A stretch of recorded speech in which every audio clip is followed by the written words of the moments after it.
আসসালামু আলাইকুম, আমি আনিসুর রহমান। আমার খামারের নাম হচ্ছে এজেড ডেইরি ফার্ম। এটা আশুলিয়া থানার পাথালি ইউনিয়নের পান্দর গ্রামে অনুষ্ঠিত। খামারে এই মুহূর্তে মোট ৭৫টা গরু আছে। এর মধ্যে ২৮টা দুধ দিচ্ছে, ১২টা গাভী আছে, তারা ড্রাই অবস্থায় আছে। আর বাকি ৩৫টা ষাঁড় বাচ্চা, বকন বাচ্চা এবং 2টা মহিষ আছে। অ্যাট প্রেজেন্ট আমি কিছু জার্সি নিয়ে কাজ করতেছি, আর পাশাপাশি পরীক্ষামূলকভাবে গারল পালতেছি কিছু। আমার 40টার মতো গারল আছে। এগুলো বাণিজ্যিকভাবে করা যায় কিনা, যদি নেক্সটে এটা লাভজনক হয় তাহলে আমি গারলটা বাণিজ্যিকভাবে শুরু করব। বর্তমানে আমার খামারে ৬২০ থেকে ৬৫০ কেজি দুধ হচ্ছে। এটা আগামী ডিসেম্বর নাগাদ ইনশাল্লাহ 800 কেজি প্লাস হয়ে যাবে। তো আমরা যেটা চেষ্টা করতেছি সেটা হচ্ছে 100 গাভী তৈরি করা, মিল্কিং গাভী। ভবিষ্যৎ পরিকল্পনা হচ্ছে আমরা একটা মিষ্টির দোকান করব, বাই প্রোডাক্ট করবো, মিষ্টি, ঘি, দই করে কারখানা করে আমরা আমাদের নিজস্ব প্রোডাক্টগুলো আমরা কাজে লাগানোর চেষ্টা করব।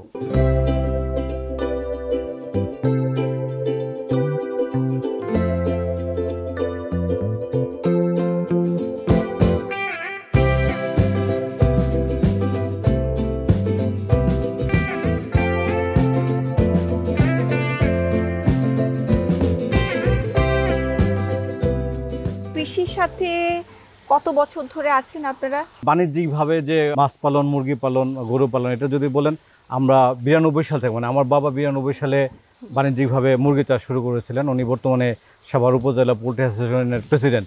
আর আমরা মাছের খামার করতেছি 1996 সাল থেকে। গরুর খামারটা শুরু হয়েছে বাণিজ্যিকভাবে 2013 সালে। 3 ভাই আসলে পড়াশোনা করছে ইউনিভার্সিটিতে, 3 ভাই শিক্ষিত, সবাই কমপ্লিটলি কৃষক। আনিস ভাই, আপনি শুরুতেই বলেছেন যখন খামারটি শুরু করলেন তখন আপনি বকনা দিয়ে শুরু করেছেন। কেন বকনাটাকে বেছে নিয়েছিলেন? বকনা দিয়ে শুরু করার কারণ হচ্ছে আমি খুব অল্প পুঁজিতে শুরু করতে পারছি।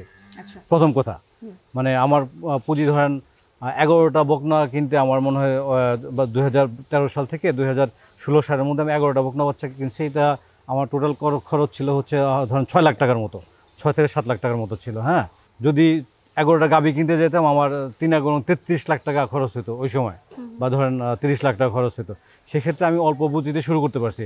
প্রথম কথা হচ্ছে এইটা, আমার খুব আমার হার্ডলি 11 লাখ টাকা পুঁজি ছিল আমার এই খামারে।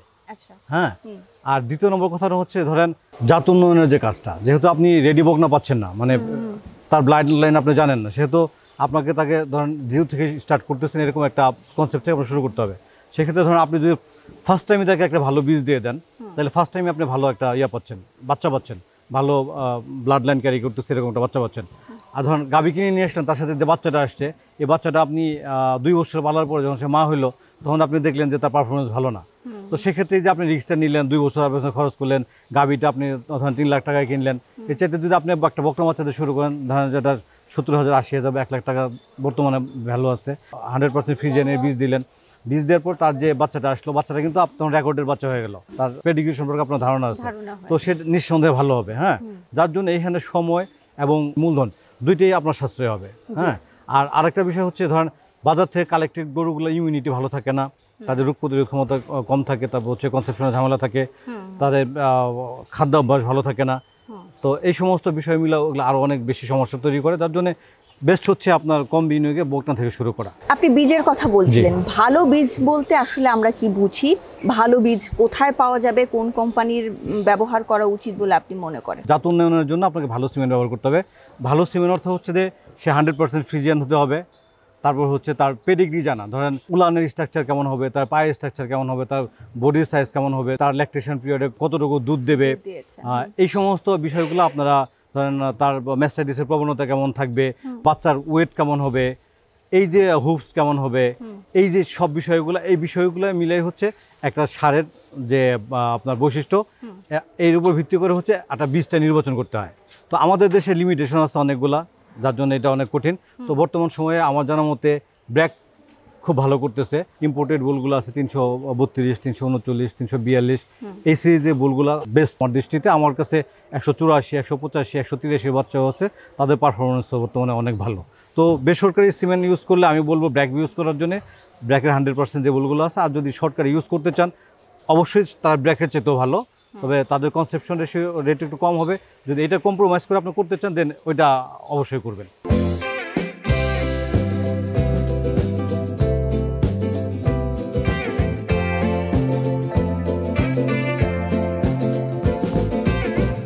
এই মুহূর্তে আমরা একটা গাভী গাভীর সামনে আছি, ভালো ব্লাডের একটি গাভীর সামনে আছি বলা যেতে পারে। ভালো ব্লাডের গাভীর স্ট্রাকচারই আলাদা।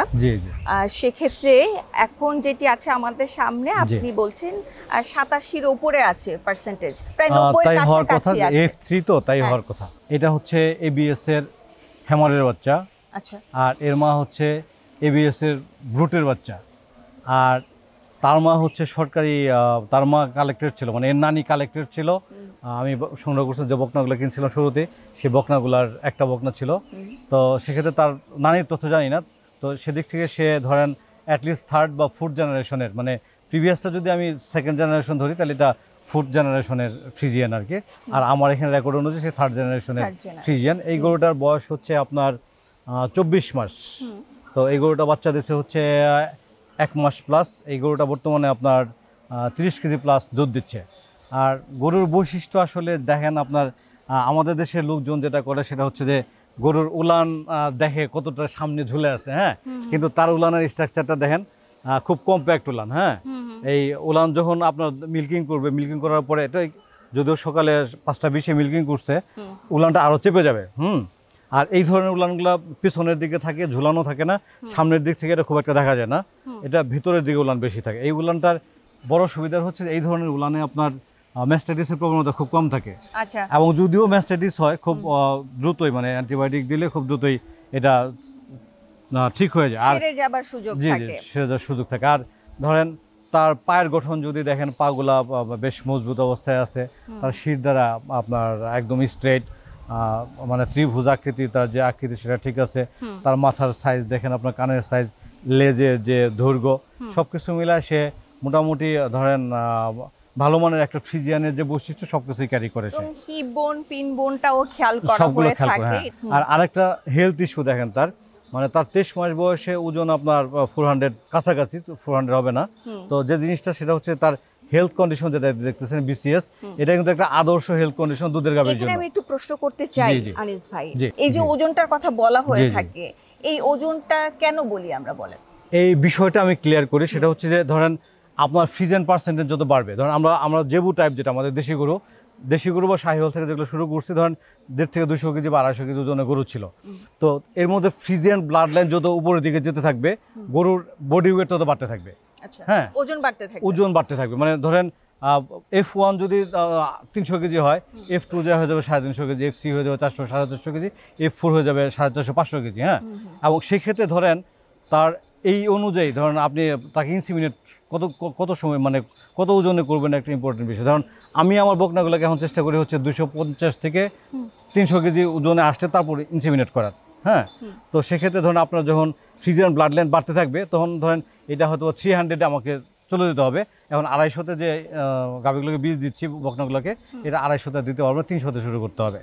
আচ্ছা, এটা হচ্ছে মূল বিষয়। জি, মানে আপনার ফ্রিজিয়ান ব্লাড লাইন বাড়তে থাকলে তার বডি ওজন বাড়তে থাকবে। এটাকে কিন্তু একটা সমস্যা বলে ধরা হয়ে থাকে, কারণ ওর বডি বাড়ার সাথে সাথে বাচ্চাটাও যদি বড় হতে থাকে তাহলে এটা গাভীর জন্যও ক্ষতিকর বলা হয়ে থাকে। আপনি আসলে এইটাকে কিভাবে দেখছেন? আমাদের দেশের লোকজন মনে করে যে ফ্রিজিয়ান পার্সেন্টেজ বাড়লেই তার বাচ্চার সাইজ বড় হবে।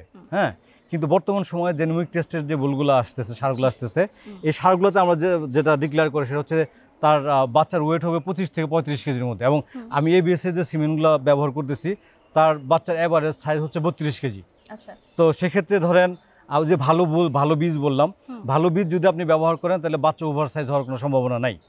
এটা খুব গুরুত্বপূর্ণ একটা বিষয়। আগে এটা ছিল, তবে গাভী যদি বড় হয়, বাচ্চা একটু বড় হলেও এটা সমস্যা করে না। গাভী যদি ছোট হয়, বাচ্চা বড় হয়ে গেলে তখন সমস্যা। কিন্তু আল্লাহর একটা বিশেষ বিষয় আছে, সেটা হচ্ছে ধরেন আল্লাহ যে যতটুকু ক্যারি করতে পারে, যতটুকু ডেলিভারি দিতে পারবে, সে মানে ক্যাপাসিটি আছে, আল্লাহ ওই পরিমাণে তার বাচ্চার সাইজ করে দেয়।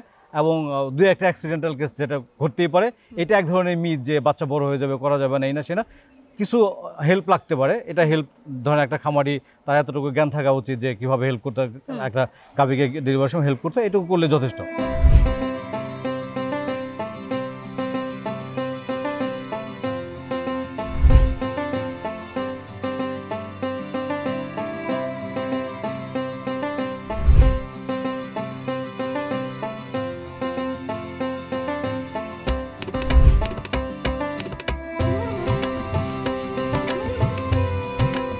শেডের ভেতরে চলে যাব, তবে তার আগে একটা জিনিস আমি একটু দেখাতে চাইছি। এই যে মিল্কিং এর সময় যে পাত্রগুলো ব্যবহার করা হয়ে থাকে সেই পাত্রগুলো ভালো করে ওয়াশ করে এখানে শুকানো হয় মিল্কিং এর আগে, ভাইয়া তাই তো? আর এই খামারে মিল্কিং মেশিনও ব্যবহার করা হয়ে থাকে। কেন ব্যবহার করছে আনিস ভাই সেই বিষয়ে একটু শুনবো, এবং পাশাপাশি আমি পাত্রগুলো নিয়েও একটু শুনতে চাই, কারণ এটাও আসলে একটা জরুরি বিষয় আমি মনে করছি এই সময়ে। কারণ ভাই আমরা জানি যে ভাইরাস কিন্তু দিনে দিনে খুব কঠিনভাবে ফিরে আসছে, তো এই সময় আমাদের খুব সচেতন থাকা দরকার। মাংসের ক্ষেত্রেও সেটি হওয়া উচিত এবং দুধালো গাভীর ক্ষেত্রেও সেটি হওয়া উচিত। এই যে আমরা খামারটাকে একেবারে জীবাণুমুক্ত রাখা, যে পাত্রগুলো আমরা ব্যবহার করছি সেগুলোকে জীবাণুমুক্ত রাখার একটা চেষ্টা কিন্তু চলতে পারে, এ বিষয়ে আপনি একটু বলবেন। আচ্ছা, শুরুতে যে জিনিসটা বলতে চাই সেটা হচ্ছে যে যারা বাণিজ্যিকভাবে খামার করতেছেন কিংবা প্রান্তিক খামারে আছেন তারা মিল্কিং মেশিনটা ব্যবহার করতে পারেন। আমি মিল্কিং মেশিন ব্যবহার করতেছি প্রায় 8 মাস হলো। তো মিল্কিং মেশিন ব্যবহার নিয়ে যে সমস্ত অপপ্রচারগুলো আছে, মিল্কিং মেশিনে গরু নষ্ট হয়ে যায়, রক্ত আসে, এগুলো আসলে ফালতু কথাবার্তা। মিল্কিং মেশিন আপনি যদি আপনার খামার লাভজনক করতে চান, নির্ভরশীলতা কমাতে চান, তাহলে দক্ষ লোকজনের উপর নির্ভরশীলতা কমাতে হবে। কারণ হচ্ছে যারা দুধ দোয়ায় গোয়াল, তাদের উপর আমরা অনেক বেশি নির্ভরশীল। আসলে কখনো পালায় চলে যাচ্ছে, কখনো আসতেছে না, তাদেরকে বেতন বেশি দিতে হচ্ছে। তো যদি আমরা মিল্কিং মেশিন ইন্ট্রোডিউস করতে পারি, মিল্কিং মেশিন ইন্ট্রোডিউস করতে পারলে আমরা একটা অদক্ষ লোক দিয়ে দুধ দোয়ানোর কাজটা সারতে পারবো। হ্যাঁ, আর এখানে যে জিনিসটা হচ্ছে ক্যান, তারপর হচ্ছে ক্যানের ঢাকনা, দুধের যে পাইপ, এই পাইপগুলো নজেলগুলো ধোয়ার পরে এখানে রোদ্রে শুকায় রাখতেছি। এগুলোকে আগে জীবাণুমুক্ত করা হয়েছে। যদি এটা পরিষ্কার না রাখা হয় সেক্ষেত্রে যেটা সমস্যা হবে সেটা হচ্ছে যে আপনার দুধে এর ভিতরে, পাইপের ভিতরে বা নজলের ভিতরে যে পচা দুধগুলো থাকে, এইগুলো ব্যাকটেরিয়া তৈরি হয়। এই দুধটা যখন দুধের ক্যানে যাবে বা দুধের ড্রামে যাবে তখন দুধের মান নষ্ট হয়ে যাবে, দুধে পাট পচা এক ধরনের গন্ধ হয়, দুধের ছানার পরিমাণ কমে যায়, এই সমস্যাগুলো হয়। যার জন্য যারা মিল্কিং মেশিন ব্যবহার করতেছেন তাদেরকে এই জিনিসটা প্রতিদিন ভালো মতো পরিষ্কার করতে হবে। গরম পানি দিয়ে একদিন, তারপর হচ্ছে ডিটারজেন্ট দিয়ে করলেন, তারপর হচ্ছে ভায়োডিন দিয়ে করলেন, তারপর এটা এই ক্যান পাইপ পরিষ্কার করার জন্য স্পেশাল একটা লিকুইড পাওয়া যায়। সপ্তাহে 1-2 দিন যদি লিকুইড ব্যবহার করেন তাহলে এই ধরনের জটিলতাগুলো থাকবে না। এবং আমি সবাইকে বলবো যে আপনারা মিল্কিং মেশিনে চলে আসেন। মিল্কিং মেশিনটা একটা ভালো উত্তম বিকল্প আপনার দক্ষ লোকের।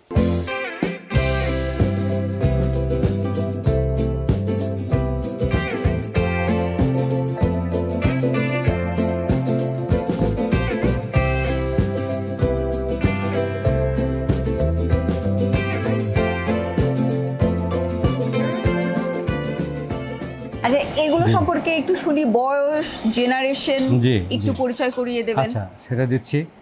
আপনি জীবাণুমুক্ত করার যে কাজটা করছেন, দেখেন আমি প্রতিদিনে একবার, প্রতিদিন গরু গোসল করানোর পরে ম্যাটের নিচ সহ ফ্লোরে যে আজকে চুন দিচ্ছি, একদিন ব্লিচিং পাউডার দেবো, একদিন হচ্ছে জীবাণুনাশক স্প্রে করব। তো জীবাণুমুক্ত করার জন্য চুন, ব্লিচিং পাউডার একটা ভালো অপশন, অথবা আপনারা স্প্রে করতে পারেন। আর বিশেষ করে বাছুরের পরিচর্যা, বাছুরের শেড প্রতিদিন জীবাণুমুক্ত করা, চুন অথবা ব্লিচিং দিয়ে পরিষ্কার করা জরুরি। যদি এটা করা হয় তাহলে বাছুরের যে ডায়রিয়া, এই ডায়রিয়ার প্রবণতা অনেক কমে যায়, বাছুরের স্বাস্থ্য ভালো থাকে। যার জন্য এইটা একদিন গ্যাপ দিলে অসুবিধা নেই। বাছুরের ঘরটা পরিষ্কার রাখা, সেখানে জীবাণুমুক্ত করা খুব জরুরি। আচ্ছা, এটা আমার এখানে হচ্ছে দ্বিতীয় জেনারেশনের একটা গাভী। এটা হচ্ছে তার ফুড ল্যাকটেশন। এবারে সে একটা বকনা বাচ্চা দিচ্ছে। এটা হচ্ছে ব্র্যাকের 184 বাচ্চা। আচ্ছা, ওর কি ম্যাস্টাইটিস হয়েছিল? এটা খুব সিভিয়ার ম্যাস্টাইটিসে আক্রান্ত হয়েছিল, ড্রাগ কোনো রেসপন্স করে নাই, পরবর্তীতে এটা তো ড্যামেজ হয়ে গেছে। এটা আকস্মিকভাবে আক্রান্ত হয়েছে এবং শুরুতে যখন তার লক্ষণ শুরু হয়েছে তখনই সে হার্ড হয়ে গেছিল, এবং হার্ড হয়ে যাওয়ার পরে গরুটা প্রায় 2 মাসের উপরে ফাস্টিংয়ে ছিল। গরুটা 2 মাস পর্যন্ত কোনো খাওয়া দাওয়া করে নেই। আমার লাস্ট ল্যাকটেশনটা পুরোপুরি মোটামুটি অফ ছিল আর কি। তো সে আল্লাহর মধ্যে বেঁচে আছে, এটা হচ্ছে বড় কথা। তো এটা বন্ধ হয়ে যাওয়ার পরে এই ল্যাকটেশনে সে তার লাস্ট ল্যাকটেশনে 36 পর্যন্ত পাইছি, কিন্তু এই ল্যাকটেশনে আমি তার 29, 30, 31 পর্যন্ত পাচ্ছি। ভয়াবহভাবেই ম্যাস্টাইটিস হয়েছিল, সেক্ষেত্রে ওর পরের প্রজন্মগুলো আসলে এই রোগে আক্রান্ত হওয়ার আসলে এইটা একটা গুরুত্বপূর্ণ বিষয়। সেটা হচ্ছে যে যেহেতু তার ম্যাস্টাইটিস হয়েছিল, কিন্তু এটা হচ্ছে ধরেন তার মধ্যে যদি প্রবণতা বেশি থাকে, আমি কিন্তু তার মধ্যে বেশি প্রবণতা দেখিনি। এটা তো ফ্রিকুয়েন্টলি কিন্তু ম্যাস্টাইটিস, রিকারেন্টলি যে ম্যাস্টাইটিস হচ্ছে এরকম বিষয় না। যার জন্য আমি এটাকে ধরেন ওইভাবে ট্রিট করার সুযোগ নেই।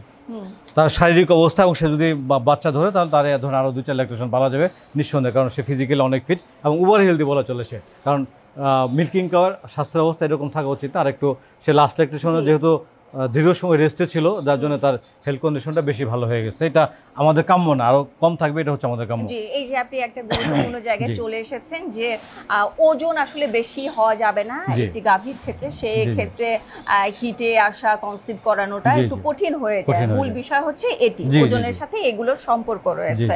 ভাই আমাকে এ পর্যায়ে আপনি একটু বলেন যে এই হাই পার্সেন্টেজ গাভীর ক্ষেত্রে টাইমলি হিটে আসে কিনা, কনসিভ করার রেটটা কেমন, এবং হিটে আসলে কতদিনের মাথায় সিমেন্ট দেওয়া উচিত? যেহেতু ডেইরির সাথে রিপ্রোডাকশন ইনভলভ, আমি ব্রিডিং করাচ্ছি, সেক্ষেত্রে এই রিপ্রোডাকশন মানে তার হিট ডিটেকশন, ইনসেমিনেশন, এই জিনিসগুলো খুব গুরুত্বপূর্ণ একটা বিষয়। তো হিট ডিটেকশন যদি আপনার প্রপারলি না হয় তাহলে আপনার ইনসেমিনেশনটা প্রপারলি হবে না, আর ইনসেমিনেশন যদি প্রপারলি না হয় গরু বাচ্চা ধরবে না। হ্যাঁ, সেক্ষেত্রে আমার এখানে যে জিনিসটা দেখা, ফ্রিজিয়ান বকনাগুলা আপনার 11 থেকে 14 মাসের মধ্যে হিটে চলে আসে আমার এখানে, আমার অভিজ্ঞতা। এবং গাভীগুলো আমার এখানে ধরেন সায়েন্টিফিক্যালি যেটা বলা হয় হচ্ছে আপনার 45 থেকে 60 দিনের মধ্যে হিটে আসবে। তবে আমার ম্যাক্সিমাম আমি যদি গড় হিসাব করি, আমি 45 থেকে 60 দিনের মধ্যে আমার ফ্রিজিয়ান গাভীগুলো হিটে আসে না। এগুলো হিটে আসে হচ্ছে আপনার 80 থেকে 100 দিন সময় নেয়। তো এটা হয়তো আমার কোনো ধরেন ফল্ট থাকতে পারে, এটা আমি বলতে পারবো না। তবে আমি চেষ্টা করতেছি এটা ফাইন্ড আউট করার যে আমার কোনো ফল্টের কারণে হচ্ছে কিনা, এই হচ্ছে একটা বিষয়। তবে আমার হিট ডিটেকশনের কাজটা আমি নিজে করি, যেহেতু আমার বেডরুমের পাশে হচ্ছে আমার খামার।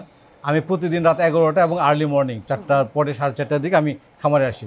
আমি প্রত্যেকটা গাভীকে টর্চ লাইট দিয়ে, যেগুলোর হিটে আসার সময় হয়েছে, সম্ভাবনা আছে হিটে আসবে, এই গরুগুলোকে স্পেশালি মিউকাস সিক্রেশন হচ্ছে কিনা, তার মধ্যে কোনো এক্সাইটমেন্টের লক্ষণ আছে কিনা, এই জিনিসগুলো নোটিস করার চেষ্টা করি এবং খুব সাকসেসফুলি আমি এটা করতে পারতেছি। তো সেক্ষেত্রে ধরেন আমার গরুর হিট ডিটেকশনটা আমি প্রপারলি করতে পারতেছি, যার জন্য আমার প্রজননের সাকসেস রেট এটা আপনি বলতে পারেন 75+। এখন 20 কয় ঘন্টা পরে দিবেন? আমি নর্মালি গরু হিটে আসার পরে 24 ঘন্টায় একবার, 36 ঘন্টায় একবার, এই 2বার বীজ দিই। তবে কোনো গরু যদি ধরেন দেখলাম যে 24 ঘন্টায় বা 36 ঘন্টা ধরলো না, আমি প্রয়োজন 48 ঘন্টায়, 12 ঘন্টায় নিয়ে আসি। এটা হচ্ছে ধরেন গরু কী ধরনের আচরণ করতেছে, ধরেন গরু বুঝে আমি এগুলা নির্ধারণ করি যে কখন বীজ দেবো। তবে আপনি যদি থাম্ব রুল হিসেবে চিন্তা করেন তাহলে আমি 24 ঘন্টায় একবার, 36 ঘন্টায় একবার। তবে সেক্ষেত্রে হিট ডিটেকশন অবশ্যই টাইম মতো হতে হবে।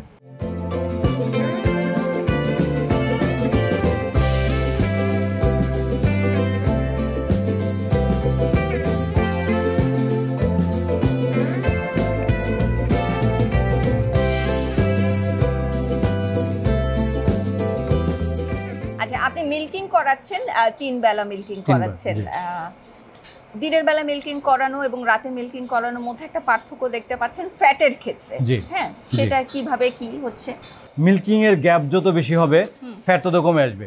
আর মিল্কিং এর ধরেন এক মিল্কিং থেকে আরেক মিল্কিং এর গ্যাপ যখন কমে আসবে তখন ফ্যাট বেড়ে যাবে। ধরুন আমার সকালের দুধে ফ্যাট হচ্ছে 3.5354, আর আপনার বিকেলের দুধের ফ্যাট হচ্ছে 3.6 থেকে 3.65। হ্যাঁ, আর রাত্রে হচ্ছে 5.04 লাস্টে যখন টেস্ট করেছি তখন, এবং কখনোই 5-এর নিচে আসে না এটা। হ্যাঁ, এটাই হচ্ছে রহস্য। আচ্ছা আনিস ভাই, আমি একটু আপনার কাছ থেকে এটাও রহস্য কিনা আমি একটু জানতে চাইবো। আমরা হাই পার্সেন্টেজের গাভী যেগুলো একটু বেশি দুধ দিচ্ছে সেগুলোকে আমরা দেখছি 3 বেলা 4 বেলাও মিল্কিং করানো হচ্ছে। হ্যাঁ, এটা কি আপনাদের নিজেদের তৈরি করে নেওয়া কি একটা প্রসেস? একটা গরুর আডারে যখন 12 কেজি 14 কেজি দুধ থাকে, সে ডিসকমফোর্ট ফিল করে, সে খাইতে চায় না, শুয়ে আরাম পায় না। তো আপনি মিল্কিংয়ের সময়টা কমায় দিবেন, মানে গ্যাপটা কমায় দিবেন, তখন সে কিন্তু দুধ দোয়ানোর পরে গরুগুলো খুব দ্রুত খাইতে চায়, তারপর হচ্ছে তারা কমফোর্ট ফিল করে, যার জন্য এটা খুব জরুরি একটা কাজ।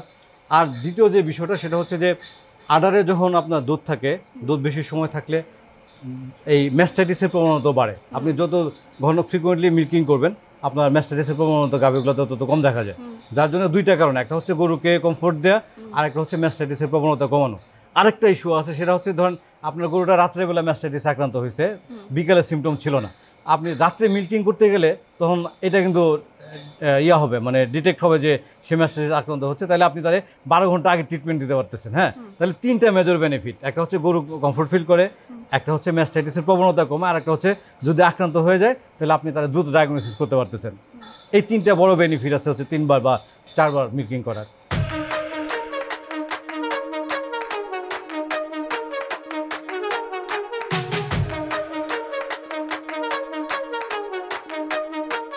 এক একটি গাভী 30 লিটার, 35 লিটার, 38 লিটার করে দুধ দিচ্ছে। এই গাভীগুলোকে ড্রাই পিরিয়ডে নিয়ে আসতে আসলে কি করে থাকেন আপনি, সেই সময় পরিচর্যাটা কি হয়ে থাকে? অ্যাট প্রেজেন্ট একটা গরু আমি 24 কেজি থেকে তারা ড্রাই নিয়ে যাচ্ছি, ওই পাশে দেখাচ্ছিলাম আপনাকে, সরকারি 648-এর বাচ্চা। তো বিষয়টা হচ্ছে আমি গতকাল থেকে তার খাবার কমিয়ে দিচ্ছি, মানে শুধু তার বডি মেনটেন্যান্সের জন্য যে খাবারটা দরকার 4 থেকে 6 কেজি খাবার, এই খাবারটা আমি দিচ্ছি, কিন্তু তার মিল্ক প্রোডাকশনের যে খাবারটা ছিল এই খাবারটা অফ করে দিচ্ছি। 1 2 নম্বর হচ্ছে আগামী 2-3 দিনের মধ্যে আমি এখন তার 3 বেলা মিল্কিং করতেছি, 2-3 দিনের মধ্যে তার 1 বেলা মিল্কিং বন্ধ করে দেবো। এর 2-3 দিন পরে আমি আবার আরেক বেলা মিল্কিং বন্ধ করে দেবো। এর 2-3 দিন পরে আমি আবার 1 দিন পর মিল্কিং করবো, প্রয়োজনে 2 দিন পর মিল্কিং করবো। হ্যাঁ, এইভাবে আস্তে আস্তে তারে ড্রাইয়ের দিকে নিয়ে যাব। তো এই ক্ষেত্রে আমার 15 দিন সময় লেগে যাবে। তো 15 দিন পরে আমি আরও 5 দিন বা 7 দিন সময় হাতে রাখবো, তারে এই সময়টাকে তাকে বাড়তি খাবার দেবো না। হ্যাঁ, এরপর থেকে আস্তে আস্তে আমি আবার তারা বাড়তি খাবার দেবো, কারণ হচ্ছে ধরুন আমি যে 15-20 দিন তাকে কম খাবার দিচ্ছি, এই সময় তার স্বাস্থ্যটা খারাপ হবে। তো স্বাস্থ্যটা খারাপ হলে তার স্বাস্থ্যটা ঠিক করার জন্য আমার তারা বাড়তি খাবার দিতে হবে। আমি যদি জাস্ট তার বডি মেনটেন্যান্সের জন্য আমার যা শিখাই দিছে আমি যদি ওইভাবে খাবার দিই তাহলে রিকভারি করতে পারবো না। হ্যাঁ, আমি তারা কম খাবার দিয়ে যে স্ট্রেসে ফেলছি, যে ডিটোরিয়েটটা করছে, এটা আমার তার বাড়তি খাবারটা ঠিক করতে হবে। হ্যাঁ, এক্ষেত্রে জিনিসটা বলি সেটা হচ্ছে যে ইনকেস যদি ধরেন তারপরে কোনো মানে 4 লিটার 5 লিটার দুধ আসলো, ওই গাভিটা দোয়ানোর দরকার নেই। 2 দিন পরে দোয়াইলাম 5 লিটার দুধ আসলো, বা 3 দিন পরে দোয়াইলাম 5 লিটার 6 লিটার দুধ আসলো, ওই গাভির দোয়ানোর দরকার নেই, এই দুধটা শাল দুধে পরিণত হয়ে যাবে। হ্যাঁ, এবং স্পেশালি যদি কোনো বাটে মানে কোনো কোয়ার্টার যদি ইনফেক্টেড হয় ম্যাস্টাইটিসে, তাহলে শুধু ওই বারটাই টানবে।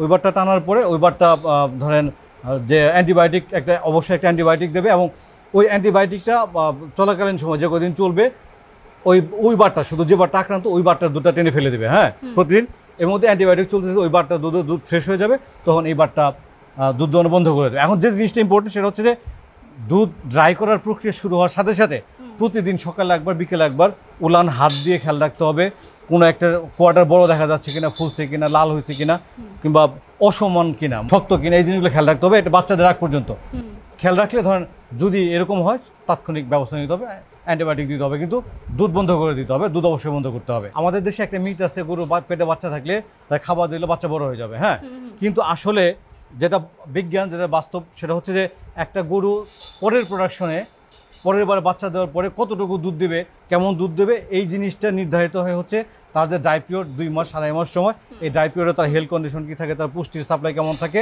তাহলে যদি এই সময়টাতে ভালো খাবার দেওয়া যায়, পুষ্টিকর খাবার দেওয়া যায়, তাহলে তারপরে ল্যাকটেশনের মিল্ক প্রোডাকশন বেশি হবে। কিন্তু আমাদের দেশে করা হয় উল্টা, এই সময় খাবার কমাই দেয়। আরেকটা হচ্ছে বাচ্চা দেওয়ার পরে আমরা মানুষ যারা আছে, আমাদের মা বোন, তারা খাবার বেশি খায়, হ্যাঁ, তাদের বাচ্চাদের দুধ খাওয়া দেওয়ার জন্য। কিন্তু আমাদের দুর্ভাগ্য যে আমাদের যে খামারিরা আছে তারা ওই সময়টাতে গরুর দুধের চাপ আসবে, এই জন্য খাবার কমায় দেয়। কিন্তু আসলে যেটা বিষয় সেটা হচ্ছে যে এই সময় আস্তে আস্তে খাবার বাড়াইতে হবে, দুধ বাড়বে, খাবার বাড়াবে, এবং দুধ যদি চাপ আসে দুধ করে ফেলবে, মিল্কিং করবে, কিন্তু এই সময় যদি তার স্ট্রেসে রাখে খাবার কম দেয়, তাহলে সে এই গরু আর ভালো পারফর্ম করবে না। আমার মনে হচ্ছে আপনার সাথে আরো একদিন কাজ করা যেতে পারে আজকে কথা বলে। হ্যাঁ, অনেক ধন্যবাদ। আমি আপনার কথা দিয়ে আর কি আজকে আমাদের অনুষ্ঠান শেষ করব, এবং ওই জায়গাটি দিয়ে শেষ করব। আপনি অনেক বছর ধরে এই সেক্টরে আছেন, অনেককে লসে পড়তে দেখেছেন, কেন খামারিরা আসলে লসে পড়েন সেই বিষয়টি দিয়ে আমি শেষ করব।